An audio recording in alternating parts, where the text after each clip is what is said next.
UN peacekeepers are now caught up in a conflict of which they should have no part. After 40 years of monitoring the zone of disengagement in the Golan Heights between Israel and Syria, UN soldiers are being held hostage in a far more recent war. The Nusra Front has released the ID cards of 45 UN peacekeepers captured last week. It is one of the armed groups battling the Syrian government, and in a statement accuses the UN of siding with the Damascus regime.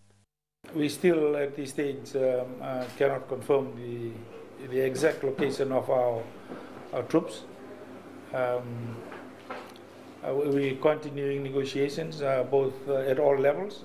There is the official negotiation team by the UN negotiators, and also the local negotiation by the Fijians on the ground with the local contacts. The UN says it is in touch with other parties that could help in negotiation. We really try to use all possible ways and means to talk with them. And we are also trying to get support from the countries who may have influence over these armed groups. The Nusra Front does appear open to negotiation.